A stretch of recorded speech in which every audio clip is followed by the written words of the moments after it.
by Head Start Basketball.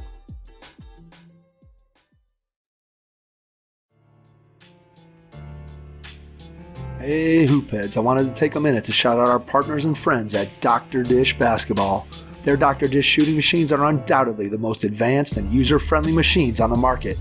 Sign up now for their Virtual Camp 2.0 featuring 10 days of workouts with pro trainers from the Dr. Dish family.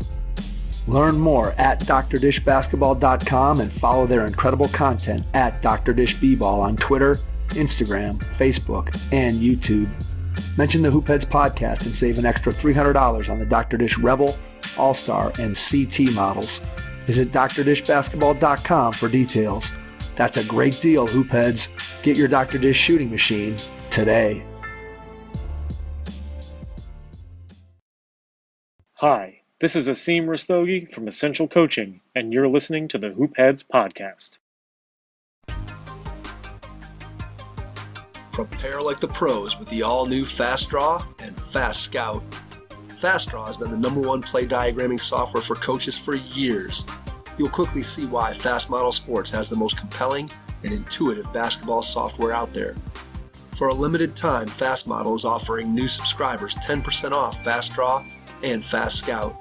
Just use the code SAVE10 at checkout to grab your discount, and you'll be on your way to more efficient game prep and improved communication with your team. Fast Model also has new coaching content every week on its blog, plus play and drill diagrams on its Playbank. Check out the links in the show notes for more. Fast Model Sports is the best in basketball.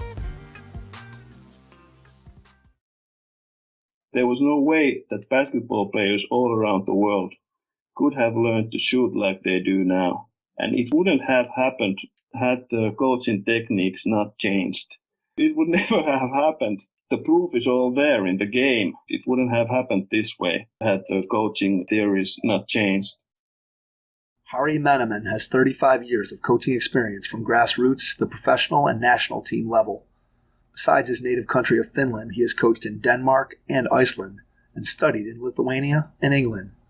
Harri has the FIBA coach certification, a master's degree in basketball coaching, and is also an experienced coach educator. He is the author of the book Complex Basketball Coaching: How Complex Systems Thinking Changes Practical Coaching. If you're looking to improve your coaching, please consider joining the Hoopheads Mentorship Program. We believe that having a mentor is the best way to maximize your potential and become a transformational coach. By matching you up with one of our experienced mentors, you'll develop a one-on-one relationship that will help your coaching, your team, your program, and your mindset. The Hoopheads Mentorship Program delivers mentoring services to basketball coaches at all levels through our team of experienced head coaches. Find out more at hoopheadspod.com or shoot me an email directly, mike@hoopheadspod.com. Follow us on social media at hoopheadspod on Twitter and Instagram, and be sure to check out the Hoopheads Podcast Network for more great basketball content. Be prepared to make note of some coaching nuggets as you listen to this episode with coach and author Harri Mannomen from Finland. Hello and welcome to the Hoopheads Podcast. It's Mike Klinzing here without my co-host Jason Sunkel this afternoon, but I am pleased to be joined by Harri Mannonen from Finland, professional basketball coach who is also the author of a very interesting book, Complex Basketball Coaching: How to Make Basketball Practices More Effective. And that's what we're going to dive into today with Harri. Welcome to the Hoopheads Pod. Thank you, Mike, and thanks for the invitation. Absolutely. Excited to have you on. There's a lot of interesting things that I think we can touch on that coaches that are part of our audience will find interesting and maybe challenge some of the perceptions that they have about what they do within their practices. I want to start out, though, by going back to the beginnings for you in the game of basketball. How did you get introduced to the game? What was it about the game of basketball that intrigued you? And just give people a little bit of an idea of what your basketball coaching background's like. Yeah, like Mike mentioned, I'm from Finland, from Kotka, Finland, that is, and I started playing basketball like when I was, I think, 8 years old. I was living in a new suburb of Kotka, and then they started a gym, or built a gym right there, right near where I lived, and then more or less all the boys in the neighborhood started playing basketball, and I was one of them in the brand new gym. And also at the time, it was an interesting time in Finnish basketball, because at the time, the local team KTP has been in the men's league for ages, and at that time they were starting to bring in American players to the Finnish league, and that's when the level of basketball in Finland really started rising with the import players. As a player, was there a time where you started to think that maybe being a basketball coach was something that you'd be interested in, or was that not something that crossed your mind until after you were done playing? Or did you always know you were going to be a coach from the time you started? No, I think it was quite early, like when I was 12 or 13, when we had a coach who was really enthusiastic and really ambitious, and really pushed us to play hard. And that's when I basically started thinking that this is interesting and serious. So something that you can put a lot of time and effort into. Do you remember your first coaching experience and what that was like and what you liked about it?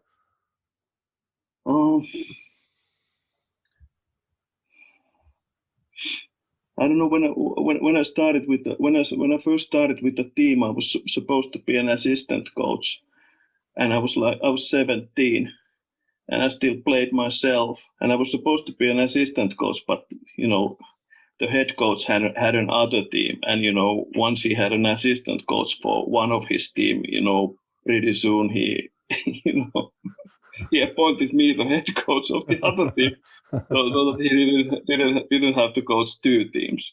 So I was stuck. I was after a month, I was the head coach because of the time pressure on the other coach. Absolutely. So how did you start to learn how to become a better coach? Was that something that you dove into right away early in your career as a coach? I figured out that what we were doing locally, it was local, and at the time you had to travel, if you wanted to see a clinic or something. It wasn't like now that you can open YouTube and see all the clinics you want to. But at that time you had to go to a clinic basically, and it was like in World Championships games were in Spain in '86, I think, and I was playing for a men's team, and they had at the end of the season they had there was a trip to Spain or something for the whole team, but I didn't go there. But I got the money and went to Barcelona and Madrid to see the World Championship games and the clinic. And there was Casey Jones, Bob Knight. At least those two coaches were there. And that's was the first experience with seeing really top international coaches. So you went there and you're hearing these guys, you hear Bob Knight, you hear Casey Jones, you hear these guys speak, and obviously they've had a tremendous amount of success in the game in the U.S. and all over the world. When you think of Bob Knight with the Olympics, and what did you try to take away from when you go and hear someone speak at a clinic? What are the things that you're looking for even today? If you watch a clinic on YouTube or you see something online or you go to an actual clinic, what are some of the things that you try to take out from the coaches that you hear speak? Is there a specific way that you kind of listen or analyze what you're hearing? Well, basically, nowadays I don't think clinics are, all that good, because basically I try to watch games and really see what's really happening and what's really being done. But in the beginning, clinics can be quite a something that where if someone really like talks about his or her whole system of play, then it can really open some eyes, like what really goes into like building a system. But I think a lot of times what you hear at clinics, and correct me if I'm wrong, but I know a lot of the clinics that I've been to, a lot of times you'll hear coaches and they'll just end up telling interesting stories, especially coaches who are maybe coaching at higher levels, and they'll tell stories about this player or that player. And if you're a high school coach or a coach at a lower level, it's sometimes hard to get things that are applicable to your situation. I think you sometimes have to look really hard for things that you can actually utilize as a coach to make your own coaching better, or to help your team or players improve. Yeah, you're absolutely right. You're absolutely right. But that was like if we talk about like '86, it was a whole different world.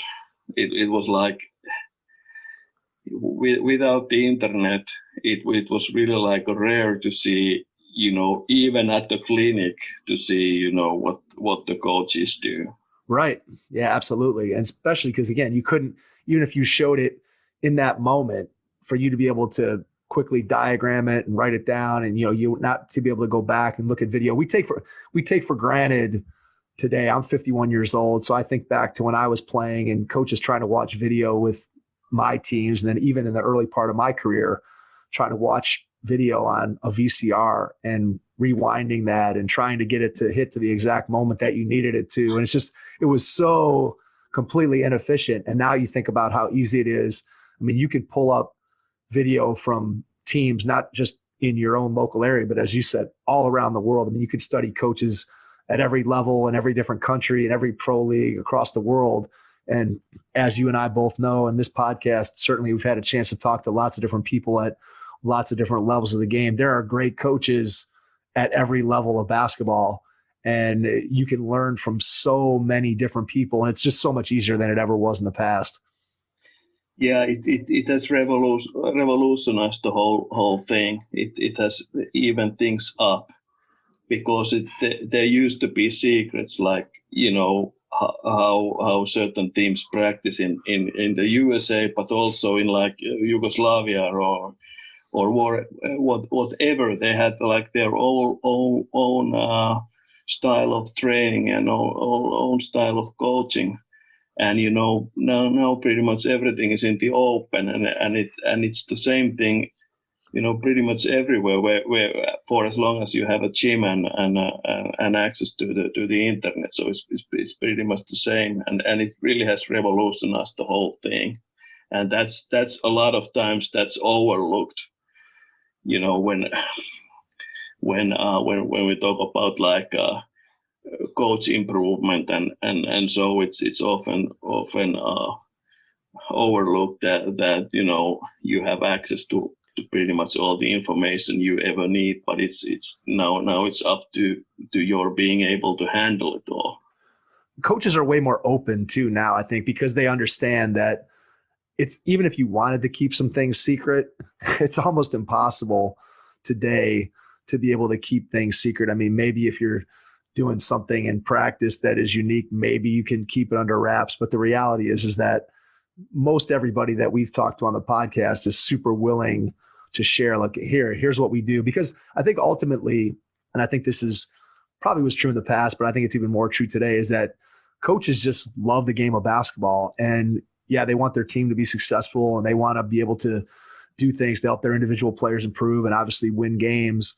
But ultimately, coaches love the game, and they want to see the game itself get better. And I think that's where you see the sharing. It just seems like there's much more of a willingness and a connectivity to the world of coaches today, just simply because there almost isn't a choice. Like, you can't hide things that in the past you may have been able to keep away from other people. Yeah. I think nowadays too, if coaches could keep secrets, they would, but if they know that it's not possible, then you can be open about it. Absolutely. All right, let's dive into your book, Complex Basketball Coaching, and try to look at this and view it through the idea of designing a more effective practice to help your players learn better, work on skills that are going to translate better to a game and ultimately help you as a coach to be successful. Let's start out maybe with the definition in your mind of complex basketball coaching. Just talk to us a little bit about where this idea came from, what it actually means, and then we can kind of put it into context when we talk about how to improve practices. Yeah, okay.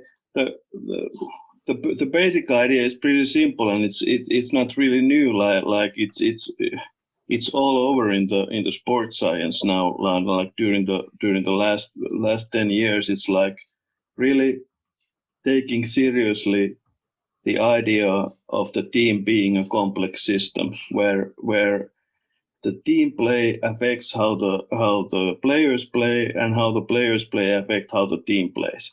So you can't take one thing and then ignore the other one, but you have to consider the whole complex system.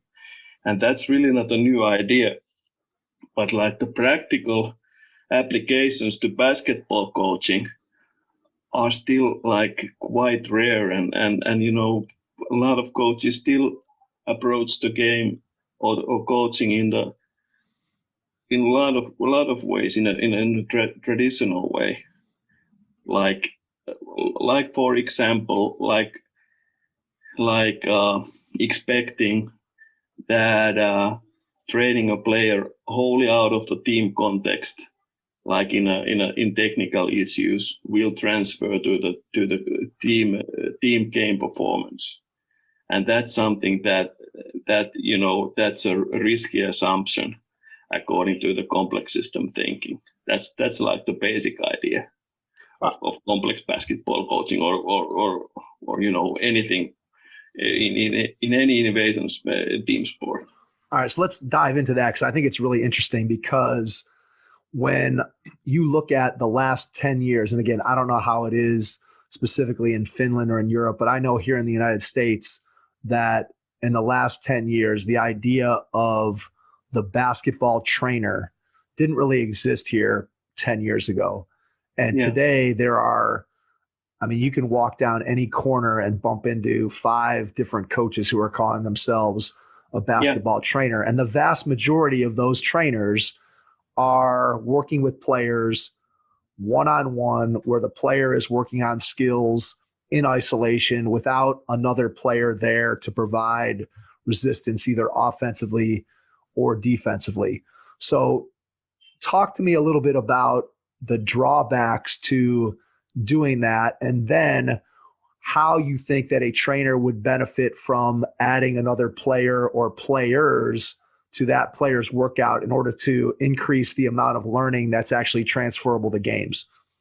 Well, I have done some one-on-one training myself too, but then it's really like how should I say it? It's like it takes a lot of skill from the coach to like putting like relevant training, doing one-on-one with the player, because in training transference is everything. Without the transference there's no point. So the emphasis should be on making sure that the transference happens. And anytime you add like, even if you add one player, so if you have 2 players, then you can have like a offensive player, the coach as a passer, and then a defensive player. So then you have like some context for the skill development, and that's basically if you have 2 offensive players, 1 defensive player, okay, then you do have a context. But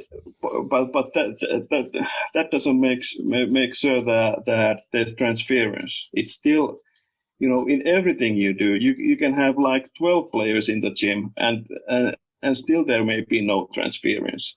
And you can be one-on-one with the player, and there will be transference. It's all up to the skill of the coach to design the practice so that the transference happens. But absolutely, if there are more players, then it's like easier, more easily done. So I think the bottom line is that the more you can make the practice and the training look like what the player is going to experience in a game, the more transference that there will be. Is that the basic premise of what you're trying to get across? In a way, yeah. In a way, but then because of the power law of learning, then if you do the same thing over and over again, and it all looks like a game, then the transference slowly disappears, and then you need to be doing something else. And like the interesting part is like, what do you do then? What options do you have as a coach? That's something that if you are not playing, if you're not scrimmaging in practice, if you're not playing 5-on-5, okay, then something is missing. But if that's all you do, then something is missing too. When you think about, I guess, and this goes to the concept that you have in your book talking about the number of reps that a player gets versus the quality of the reps that a player gets. So for example, if I want a player to work on the screen roll, which is something that you talk about in your book, and so I want this player to work on coming off a pick and roll and making reads as the passer. Well, I could put that in a 5-on-5, and then they're seeing the entire context, the entire context of that play. There are 4 other teammates. There's 5 other players out on the floor, the same way there would be in a game, but they're probably not going to get the number of reps that they could if you break that down into a small-sided game of 2-on-2 or 3-on-3. And so just talk a little bit about, in your mind, how do coaches, what's the balance? How does a coach figure out, or how do you think about how to balance those 5-on-5 reps where you may not get very many of them with a smaller-sided situation where the player may get more reps? How does a coach figure out or try to understand the balance between those two? Well, there are really no strict rules. I hate to tell you this. No, but it's true. There really are no strict rules, and it would be easy if you could. The whole thing about the complex system thinking is that you need to, the whole time you need to be considering the system you are working in. So it depends on the team what it needs, and how to best get transference to the game performance. And there are like there are some coaches who are really into the ecological dynamics theory, who say that you shouldn't be doing any reps without the defense or without the context. And then okay, but then if you're waiting for like behind the back dribble to emerge, like if you're doing it with the defense from the beginning, okay, then you might be waiting for a long time. and no, but it's really important, because the idea is that as soon as possible you put in a defender or you put in a passing option as soon as possible. But it doesn't really make any sense to put in a defender if you can't go behind the back in the first place, because then the defender will stop that, or otherwise the defense is meaningless. It doesn't really, it can't interfere with the play. It only comes into play after you can do it. But then, as soon as you can do it, okay, then you need to be considering putting in a defender, and so that the player will learn not just the behind the back dribble, but also when to use it and how to use it. Yeah, that makes a ton of sense to me. I think one of the things that whenever I talk to coaches or whenever I think about this topic myself, I'm always wondering, and I've spent a lot of time coaching younger kids. So the camps that I run are for elementary school students who are maybe from ages 6 to 12, let's say. And a lot of those kids, there are some that have experience, but there's a lot of kids that I work with in a camp setting that don't have a ton of experience, that maybe don't have the basic fundamentals of shooting or a crossover dribble or just the simple things that any basketball player has to be able to have success out on the floor. And I think it's always a struggle of how much of that block repetitive practice do you do with a young player who's just learning the game and has to get those fundamental skills down, versus they also have to start to read and kind of understand spacing and positioning and decision making, which we all know that basketball as a dynamic sport, as an invasion sport, that decision making and understanding when to apply those skills is super important. So if you were talking to a coach who was working with a group of kids who was just starting out, and again, I know there's no hard and fast rules, but how do you envision balancing out the amount of block repetition practice just to teach the kids the skills versus when you put them into, even if it's just a small sided game with offenses and defenses? How do you think about that as you're designing a way for coaches at that level to work with kids? You get rid of the isolated block practice as soon as possible, like more or less in the same practice session, because it used to be like we do this like for a week or for a month, or depending on the coach, and then you put in a defender. That's not the idea. The idea is to get into as soon as possible, but not sooner, because there are really some like diehard ecological dynamic theorists who say that it's straight away to start with. But I don't think it's a practical idea. But yes, as soon as possible. It's not a coincidence that compared to like 20 years ago, there was no way that basketball players all around the world could have learned to shoot like they do now. Agreed. It's all over the place, not just in the NBA, but also in the international basketball, in the women's game too, and it's every place. And it wouldn't have happened had the coaching techniques not changed. With the old, repetition until you drop style, it would never have happened. It's all in there. It's how much more efficient the idea is to go like straight into the context and you work against the defender, work with different shots instead of repetition after repetition. The proof is all there in the game. It wouldn't have happened. It wouldn't have happened this way had the coaching theories not changed. What does a great shooting practice look like? If I'm a player who, let's say I'm a 17 or 18-year-old, pretty good player that is trying to improve my shot, what does a good shooting workout look like? What are some things that I should be incorporating if I'm a trainer of one of those players, or maybe I'm just a player listening and I want to go out on my own and I want to work my shot, or I want to get a buddy that's going to help me to work on my shot with a defense against me? What does that look like? It's it looks like intensive play with like a little bit different setups. It will look like play, like they're playing against each other, but from a little bit different setups. What would be an example? Just give us one example of the way you might set up. Okay, we're going to get into this shot. What does that setup look like? Okay, it might be like if you're working on a shot against the closeout. Okay, you might have, if you got two players and a coach. The coach might be on the perimeter making the pass. The defender starting from from someplace where you want for him to close out from, and then the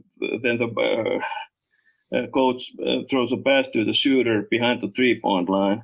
Then there's the closeout, and then there's the decision, either the shot or maybe one dribble drive to the basket, or one dribble sidestep and a 3-pointer, and then that's it. Then they go for another repetition. If there's a drive, they might be also battle for the offensive rebound. But it's like play but with a little different rules, so that the emphasis is on shooting. Because if they need to be doing like 5-on-5 the whole time, there are so rare closeout situations. that you really don't get the reps. But then if you put in a live defender, okay, then you get the reps. And if you get two players, that's like a practical setup to get some repetitions too. Yeah, that makes complete sense. I think that when you think about what is commonly called the games-based approach, it's a similar look to that, where you as the coach are setting those parameters, you're setting up those constrictions, you're setting up the way that the drill itself begins. And by doing that, you're allowing the player to work under game-like conditions. But as you said, you're also able to increase the amount of reps that they get under those game-like conditions, as opposed to a player just shooting shot after shot after shot after shot after shot, where it's one dribble jump shot this way, one dribble jump shot that way, shooting off the catch.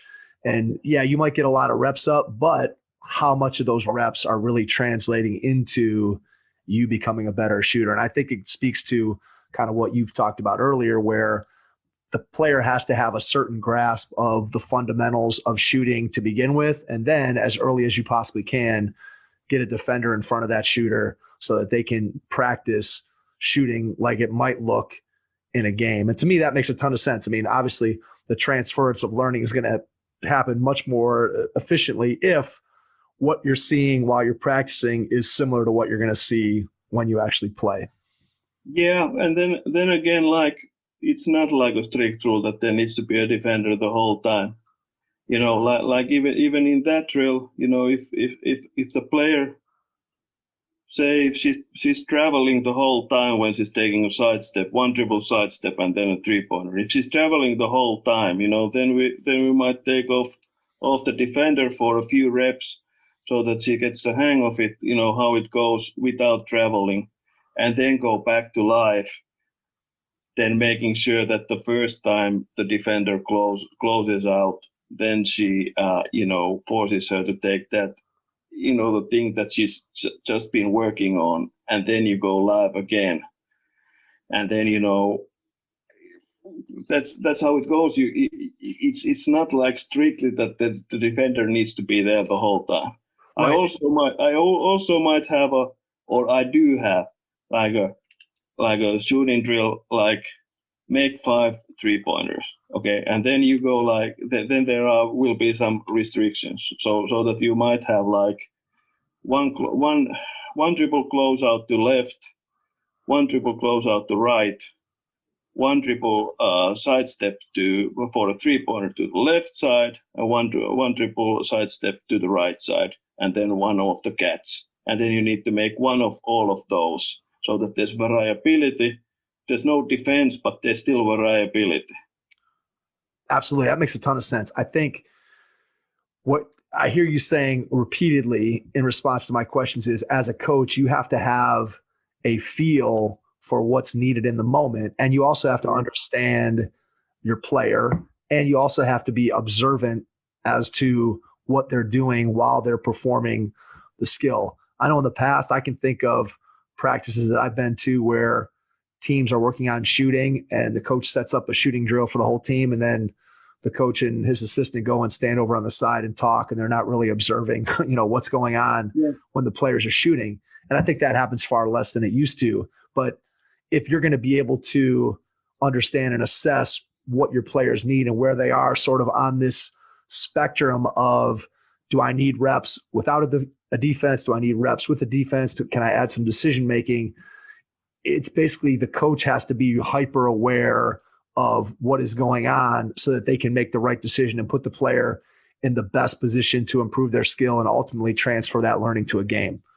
Oh, that's the most important element if you talk about complex basketball coaching. That's the most important element, because the complex system, no two complex systems work in the same way. So the coach needs to be observing what happens and what the system needs to become more efficient. And he can't know that in advance. He needs to be observing what's happening on the floor and within the team. Like from practice to practice, all the practices are based on all my practices are based on the previous game. What happened in there. we can improve on that, come the next game. That's really how I think about it. When you start to consider, this is something that I think a lot of coaches, I don't know if struggle with, but it's a question I think a lot of coaches always have is, especially when you're talking about in-season practices. Yeah. How do you think about the concept of working on the system as a whole? So I'm working on my offense, I'm working on my defense, I'm working on full court pressure, I'm working on my zone offense, versus I'm working on the individual skill development of my players, because ultimately the success of my offensive system depends on the individual skills of my players, which the more skilled they are, the better they're able to execute what it is that I want to do. So I think coaches a lot of times struggle where in the off season, that's where you'll see them put a lot of time into player development. But in season, I think it's easy for that to get lost based on coaches wanting to spend more time on the tactical sort of whole system. Are you tired of slipping and sliding on the court and sticky sheets just aren't giving you grip? Grip Spritz solves this problem without having to lick your hand to clean your shoes.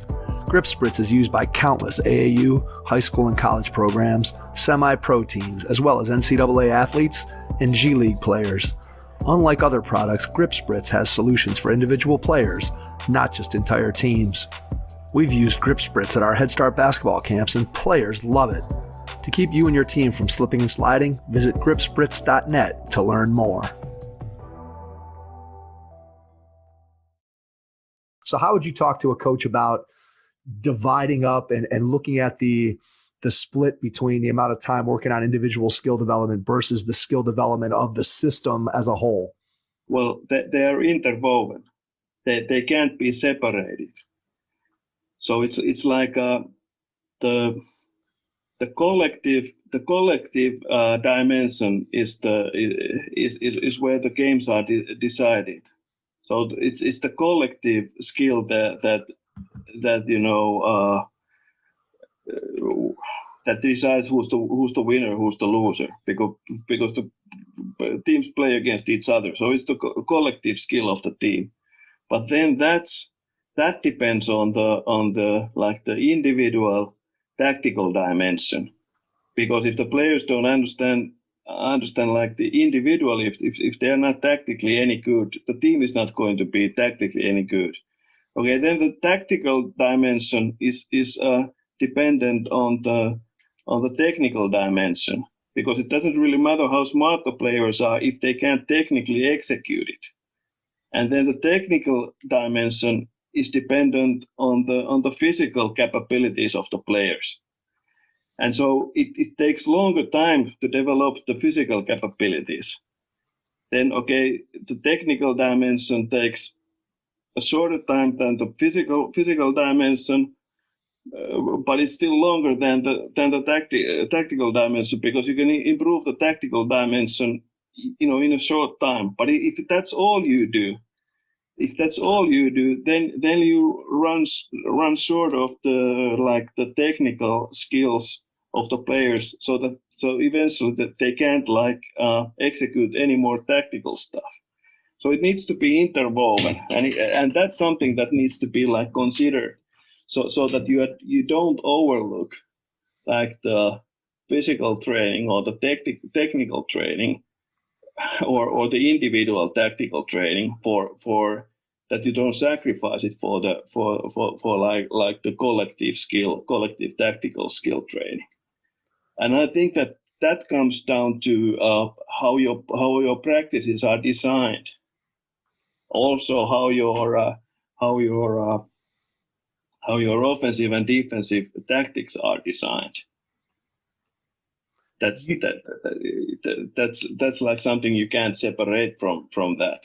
Absolutely. Okay, so when you start looking at your team as a coach, and obviously from year to year, depending upon what level you coach at, your team may be quite different, where players graduate or leave school or go to another team or whatever. So you have a whole new set of players, or at least you have some of the players that are part of your team are changing from year to year. So when you look at trying to design the system for those players to play at, how important is it to you, or do you think it should be to a coach to have a tremendous understanding of what their players are capable of doing and then putting those players into a role within the complex system? In other words, I could have 5 great players who are all potentially guys that could score 20 points a game, but they're really sort of one-dimensional players. But yet everybody on the outside be looking, go, wow, these guys are fantastic. They got all this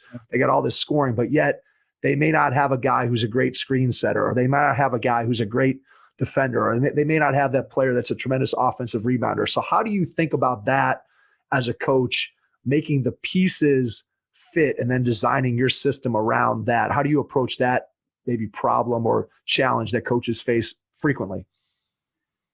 Well, I think there's like there are like 2 different things in here. Like if you talk about the offensive system, there are like 2 different phases of the offense. Like the first phase, or one phase is where there's no advantage, so that the defense is matched up and there's no advantage for the offense. And the other one is like where you do have the advantage, so that someone is driving and getting past her defender, and so there are like 2 different phases. And like when you the phase where the advantage has been created, that can be like pretty similar from team to team. So how you run it, how you run the continuation, like you get into a drive and kick basically. Mm-hmm. So that someone's going to the basket, someone might be diving, but most of the players will be outside the 3-point line, and then that can be quite similar. But then the how you create the advantage, that will depend wholly on your personnel. Like who's, there might be a lot of post-ups if you have a good post-up player, or there might be none at all. Like during the season, there may be none at all if you don't have a good post-up player. Then if you have a great point guard and no one else is handling the ball, then all the pick and rolls might be 1-on-5 or 1-on-4, or then you have 2 guards. Then there might be like 1-on-5 and 2-on-5. The pick and rolls. It will depend on you, who you got, how you try to create the advantage. But then once you have the advantage, I think it can be quite the same, like from season to season. I think from the standpoint of understanding, again, your players, understanding what they're capable of doing, and then making sure, as you said, look, I've got a good post player. We've got to take advantage of that by getting this player the ball in the post. And how do we tweak what we do to make sure that happens? Or maybe we have a player who, boy, they can really get up in the air, and we need to set more back screens to get them lobs up by the basket. And you may have teams in different years that don't have a player with that capability. So maybe that piece of it is not a part of your offense. And I think that's really a key to being a successful coach, is being able to understand what your players can and cannot do, and then you design that greater system around them. The other thing that you mentioned in the book that you talk about is how the ability that a player has from a physical standpoint, their physical capabilities, they might have the technical skill, but if the player is going to get tired after the first quarter, they may no longer be able to execute that technical skill in such a way that it contributes to the tactical way that the coach is designing their offensive system. So just talk a little bit about how important that physical capability is, and then kind of how you feel that fits into what the coach needs to be aware of as they're coaching their team. Oh, the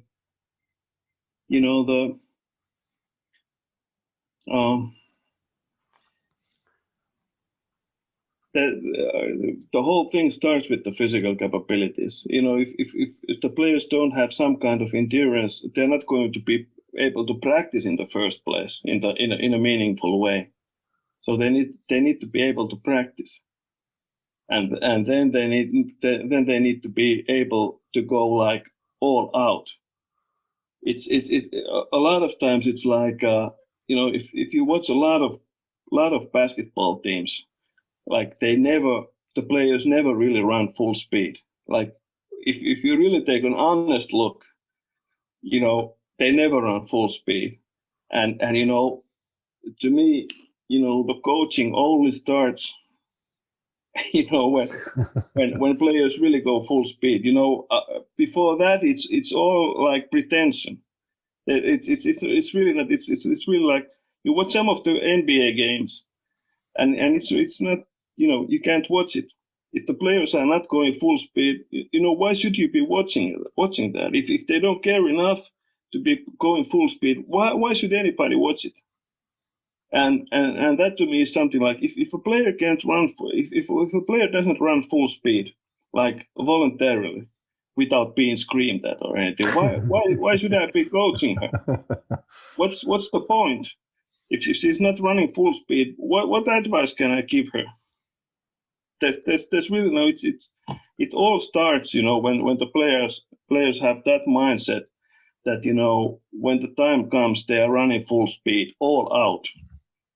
So without being screamed at or without anything like just because it's part of the game, that's how it's played, and you can't be you won't be able to do that if you are not like in a good condition. So it all starts there with endurance. Right. It starts with endurance, and then to go along with that, to your point, I think it's a Jeff Van Gundy quote, I believe, said something to the effect of, I don't want to have to coach. I shouldn't have to coach your effort. I'm here to coach basketball. I shouldn't have to coach your effort. And if I'm having to coach your effort, then you're probably not going to ever have success. And it's going to take a coach to get you, as you said, to play hard, to run full speed. Well, to that you can say that a lot of times, players are not fully aware when they should be going like full speed. When it's like what's demanded. So that everything needs to be like crystal clear. So what the system is, when they need to be going full speed, and when we do something else. Yeah, that's a great point, because I think one of the things that, and I know that you've seen games like this, I think as you go down to younger levels or less experienced levels, what you see is players going 100 miles an hour with no concept of what they're actually trying to accomplish by going that fast. And then you go and you watch the game at the highest level, and what you see are guys moving, using fakes, using change of speeds in such a way that players at lower levels, I mean, you watch a high school game compared to a college game, you watch a college game compared to an NBA game, and by the time you get to the professional level, those players at the professional level, you could sit courtside at an NBA game, and a lot of the game, those players are not moving very fast. Yeah. And yet there are these just super unbelievable explosive moments where they know when they're supposed to be going fast and they know when they're supposed to be going slow. And when they're going slow, it's not because they're playing hard. It's because they've built such an understanding of how the game is played that they're able to use those change of speeds. Whereas you watch an 8-year-old play, and that 8-year-old gets the ball and they are just dribbling as fast as they possibly can right from the get-go. And you could say, well, that kid's really playing hard. And in the context of being an 8-year-old, they are. But when you think about how to really play the game, it's not I'm running as fast as I can the entire game. It's I know when I'm supposed to move fast and I know when I'm supposed to move slow. Yeah, you're absolutely right. And that's how it works. But still, at any level, maximum effort is sometimes like what's needed. Absolutely. And that's something where it starts, and then gradually you're building like gradually you're building like other physical capabilities too, like jumping ability. That's really like, that's important too, and how quickly you run. But it's all like interwoven into the basketball practice. So I don't believe at all like in the old periodization, where you work on physical capabilities during the summer, and then gradually you start doing like individual basketball stuff, and then you move into the tactical stuff. I don't believe in that at all, because it's not the ideal way to make sure that the transference happens.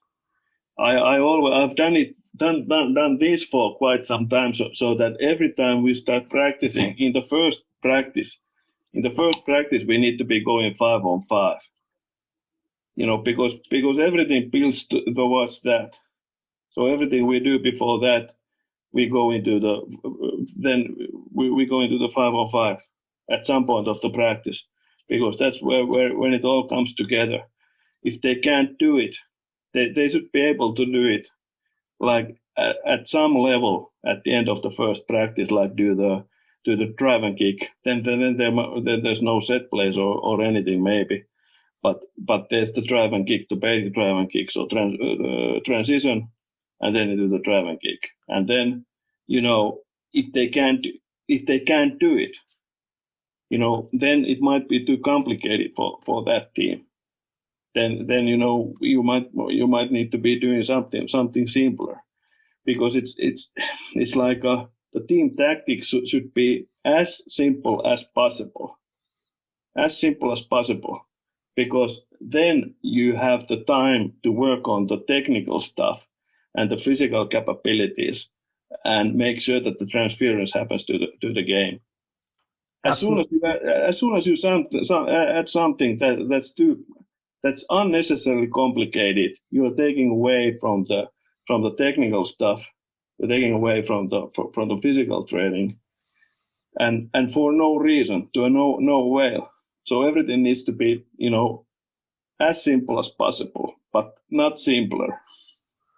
I think ultimately what you as the coach want to make sure that you do as you're putting together a practice is to understand that whatever it is that you're working on ultimately has to be transferred into 5-on-5 play. Because so often, thinking back in the past, there's things that coaches have done just off the top of my head. So a 3-man weave, there's almost no scenario ever where a 3-man weave type of action is going to take place in a basketball game. So what is it that we're actually practicing when we do that? And there's lots of other examples, but that's just a simple one where, okay, what is it that we're really trying to get out of this drill? And I think sometimes coaches see drills, you see it, whether it's again on the internet or you've watched a practice, you're like, oh, I like that drill.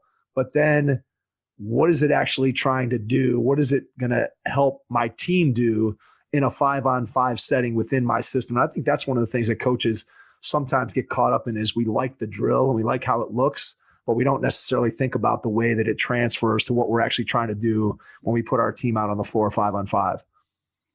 Oh yeah, that's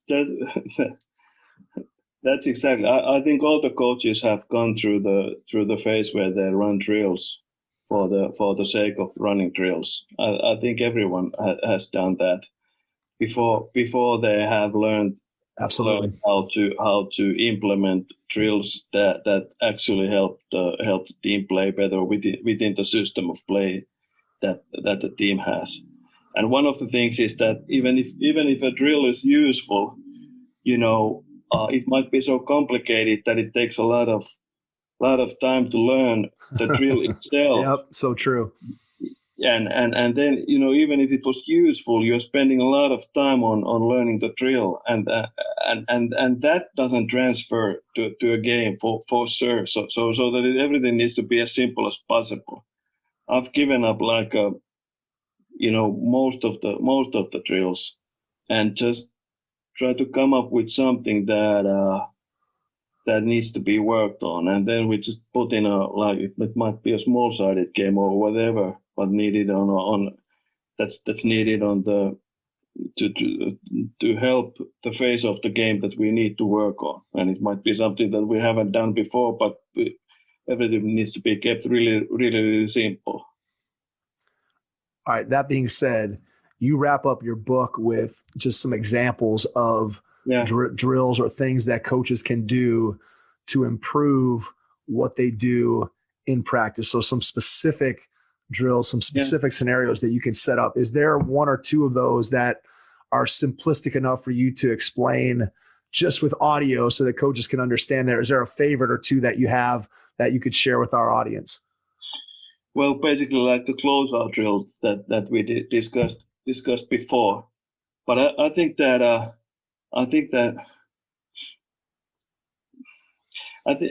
you should like a more.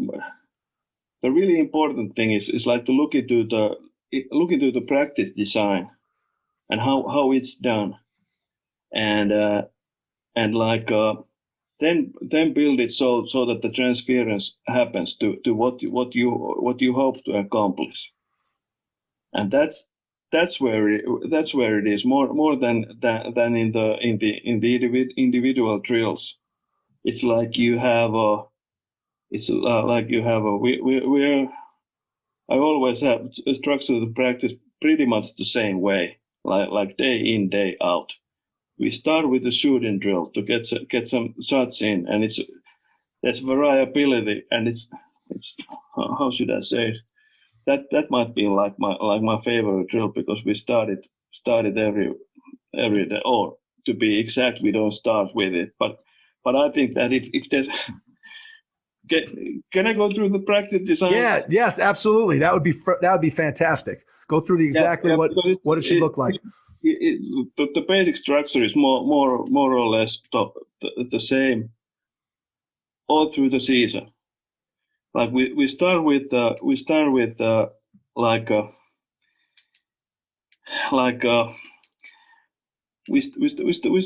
by doing like a little like it might be a yoga exercise or whatever, or it might be like a lower back exercise. That's something that we've been doing, just lying on the floor and doing the lower back exercise for a minute or so. And then there's a silence for a minute. And you can call it mindfulness or meditation or whatever, but basically it's silence. So that that's when the practice starts.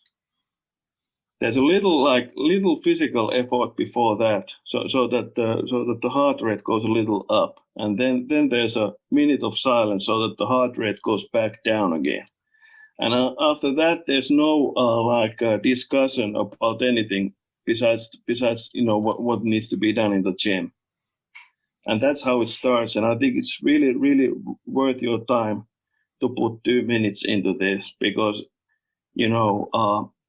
it basically, to me, it changes the whole thing. It makes, the players might be coming from school or wherever they have been, and then they get in there and it all stops there. And then there's nothing but basketball after that. And you draw like a clear line, like where the basketball practice starts. And then we go into the shooting drill, and that's like it's called range, but it really doesn't have anything to do with range, because now we start by shooting 3-pointers, like right from the beginning. The first shots are 3-pointers, and there's like they're paired up, and then there's a passer and a shooter, and the passer might be calling like 1, 2, 3, 4. And the shooter needs to be like taking 1, 2, 3, 4 dribbles before the shot. She might be like closing out. Then there needs to be like a closeout drive, or she might be calling for the passer might be cutting to the corner, and then there needs to be she's asking for the pass. The shooter passes it there, then relocates, and then there's another pass, and then there's the shot. Hey, hoopheads, we all hate ankle sprains, and they happen way too often. Ankle injuries are the #1 sports-related injury. Arise is trying to change that.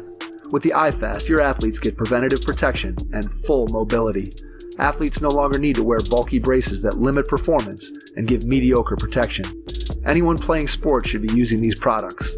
Keep your athletes in the game. Don't wait for them to get hurt to take action. Visit www.arise.com/team pricing to learn more. That's ARYSE.com. If there's an assistant coach, she might be like going from basket to basket and randomly asking for passes, so that there's variability the whole time. There's no defense, basically, because that's the warm-up drill. So we don't want to like risk injuries or anything. But there's variability, triples and passes, relocation, stuff like that, and 3-pointers right from the beginning, because we want to shoot 3-pointers. If we are outside, if we're on the perimeter, we want to shoot 3-pointers, and we start with that. And that's always the beginning, so that we get some shots in. Then we do like a, basic like a functional like warm-up drills taken right from the FIFA 11 Plus program, or modified from that, which is do you know the FIFA 11 Plus program? I'm not familiar with it. Maybe share that. It's like an injury prevention program that's been like proven to work, and then I've modified it and split it into like different. We don't do it all at once, but like 4 minutes of that. Then we do like something end to end, like in a layup drill or something. Then there might be some plyometrics, and then we go into like some technical drills.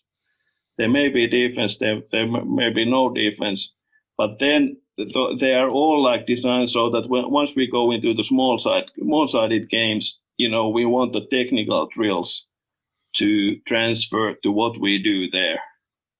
So if it doesn't happen, well, it should happen.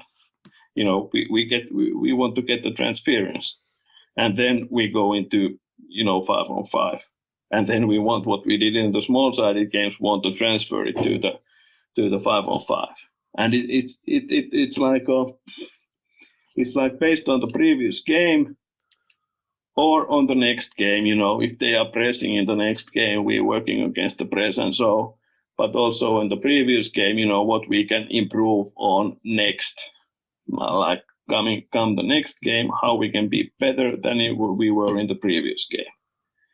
And then there are some constants like that we work on the whole time, like shooting, physical training, so that they need to be worked on the whole time. But then like technical stuff, a lot of that depends on the previous game or on the next game. And there's always like we go from like, it might be 1-on-1. Then small-sided games, then 5-on-5, or then just 1-on-1 and then 5-on-5. And then transference. If there's no transference, we haven't accomplished anything. And so we want to we can help it. Like if we're working on the pick and roll, we go small-sided game, the 3-on-3, start with the pick and roll, then we go 5-on-5. We start with the pick and roll, just add the 2 players, and then we go end to end, just to make sure that the transference happens. So you get that progression all through the practice. That's basically the practice. Yeah, I think that's really good stuff when you start talking about if you're working on a specific skill, you're working on it from the very beginning of practice, and you're slowly adding layers of complexity to that skill. And again, as a coach, if you're paying attention, if you're aware, if you're designing the practice in such a way that you're getting your players lots of reps at the particular skill that they need to work on based on what you've seen in previous practices or previous games, or what they may need to do in an upcoming game, like you said, and you're slowly building it from a sort of a simpler model where they may be doing it without a defense, but there's still variability, to where they're doing it with a defense in a small-sided game, to then they're eventually applying that skill in a 5-on-5 setting where it's completely dynamic and complex, and you have all that decision-making that is a part of it. And I think that as you go through, and I think about what you shared with us today, and after having an opportunity to go through and read your book, and I think about all the things that you've been able to put together that coaches can think about to really help improve how they design their practices, to get, as what you said, the word that you keep coming back to is that transference of learning, that you want whatever you do in practice, you want to make sure that that's having a positive impact on the player's performance and the team's performance when you actually play in a 5-on-5 game. Until we start having one-on-one leagues, it's going to be more important that the player is able to do things at a 5-on-5 level. The last thing I want to ask you when it comes to practice design, and I know this varies based on the ages of the players, but in your mind, how long do you think a practice should be? Is there, and again, I know you're not going to say that every practice should be an hour and a half, but when you think about the length of a practice, how do you think about that with the teams that you've coached? Well, the really difficult part is that once you reach the point where the players really go hard, you can't go for too long, because otherwise you're killing the effort. If you expect for them to play hard for 2 hours, it's not going to happen, because it's physically impossible.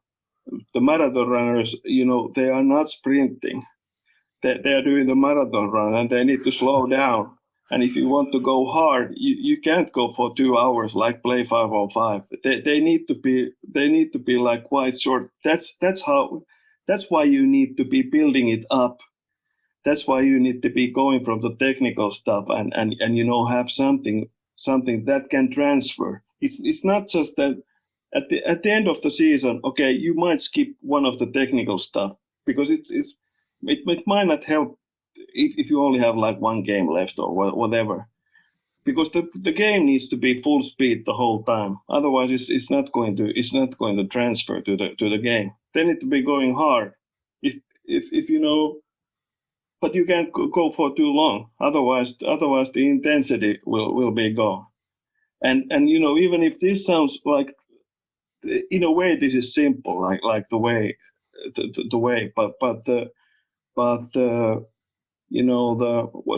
the difficult part is in seeing what's not there yet. Like if you talk about the roles on the team, like how you choose what you do. You are not limited to what the players can do at the moment, but then you also need to have an imagination, what they will be able to do come February. And that's really something that, and then you need to be working on that, like technically, tactically, and so on, to make it happen. And if you're limited, if you're limited to what they can do at the beginning of the season, you will get nowhere. You need to be like seeing in the future and see what they can do. And it's the same thing with the play. It's like, it's not so simple that you can, technically, you can't because it's a complex system. There will be emergence. There will be unexpected things happen. So the real question in coaching is how you can prepare players for emergence and still be relevant, still make sure that the transference will happen. I've used some drills where the differential learning method is used. And it's really something that the movement patterns there will not resemble what happens in game situations. And it's really but it can prepare players for what will happen, what will emerge. The real question is how you prepare players for the unexpected, or how you know what the players will be able to do 6 months from now. and how you start building for that. That's like really the skill. The stuff that I explained it's like that's like really straightforward stuff. But then the real skill is in finding what's not there yet.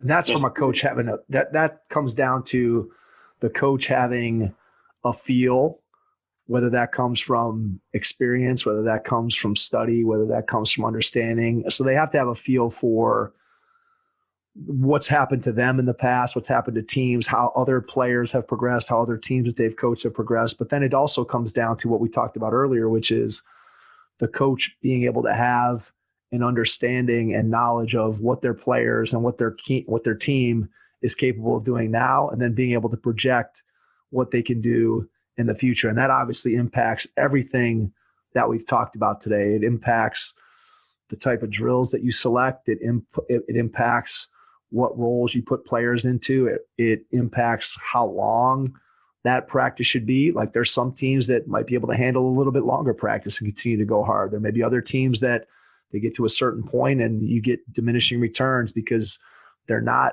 getting the full benefit of the reps because for whatever reason, the intensity starts to drop. And so you as a coach have to understand it. Not only that, but that can vary from day to day. We all know we're all human beings, right? So players, some days everybody's on it. And other days it's just like, ooh, we don't have it today. Staying here for 2 hours isn't going to benefit us too much. We're probably going to end up losing our effectiveness. So as a coach, it seems like you really have to have a feel, and you back up that feel with an understanding of your team, with an understanding of the technical things that we've talked about today. And you combine those, and then you as a coach try to make the best decisions possible to put your team in the best position to have a practice that's going to lead to transference of learning to an actual 5-on-5 game setting. I think that's what we're talking about here for sure. Yeah, and it's also that the coach needs to be like evening things up, so that the practice intensity will be there day in and day out. So what's helping with that is like never overreaching, so that there's always left something for the next day, so that you are not killing the team. Even if you go full speed, you are not killing the team, but you are preparing them for the next day. And then it also helps if you have a proper preparation for the practice, so that there's really, so that no matter what kind of a day they have had or the coach has had, we will start pretty much at the same place every day, so that we are never overreaching. We are going hard, but we are never overreaching. And then one of the questions becomes like, because you can't go full speed, you can't go intensive scrimmaging the whole time. Then what do you do the rest of the time? What kind of low intensity technical drills or tactical drills can you implement that will transfer, even without them being like physically intensive? That's also one of the key questions, because all right, you need to have full speed, full intensity scrimmaging, but you can't do just that. You also need to have some other stuff that you do, and that's where like the differential learning methods that I mentioned that they come into play. Absolutely. I think that when you put this all together, it's not easy to put it all together. It sounds simple, and we know that coaching it can boil down to some simple things, but also requires you to have a tremendous understanding of the game itself, a tremendous understanding of how learning occurs and how that transfer of learning translates to 5-on-5 situations. And when you do all those things, as you said, I think the word that you mentioned just a second ago was preparation, that a coach has to put a tremendous amount of thought and preparation into practice. You can't just roll into practice and think, okay, well, we're going to put together some stuff that I remember from this or that. There really has to be clear and cohesive thought put into the practice design And that happens on a daily basis. So there's a progression, but it also happens over the course of from practice to practice over the course of the season, that there's a progression, as you said, trying to think about not only what your team is capable of doing right in the moment, but also what they're capable of doing 3 months from now or 6 months from now. And how do we get them to that next level of performance through the way that we design our practices? Harri, I just want to say thanks to you for jumping on with us today. There's been a tremendous amount of great information in terms of practice design. Before we wrap up, I want to give you an opportunity to let people know where they can find out more about your work, where they can connect with you, whether you want to share a website, email, social media, anything that can allow people who have listened tonight to reach out to you if they're interested in learning more about some of the things that we've talked about. Oh, I'm on Twitter. I'm just checking who I am on Twitter. You won't be the first one. Once you find it, we'll put it in the show notes so people will be able to find it. No, where does it say one? Yeah. See, normally I'd have my co-host Jason. He would already looked you up, but since he's not with me, we'll have to find you. So I'm gonna see if I can find you right now. At Harri Mannonen. Yeah. All right. I got it. That's just my first name and my last name. That's all put together. And then I got a homepage. Oh, that's simple too. harrimannonen.com. All right. Well, those are two really simple and easy ways that you can find out more about what Harri is doing. He's got a lot of great information on his website. He's got a blog. There's a lot of good things there.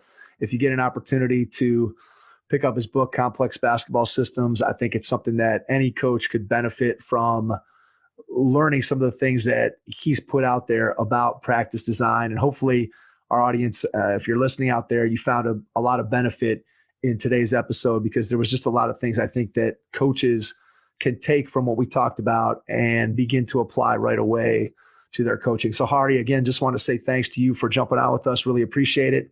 And to everyone out there, thanks for listening, and we will catch you on our next episode. Thanks. Thanks for listening to the Hoop Heads podcast, presented by Head Start Basketball.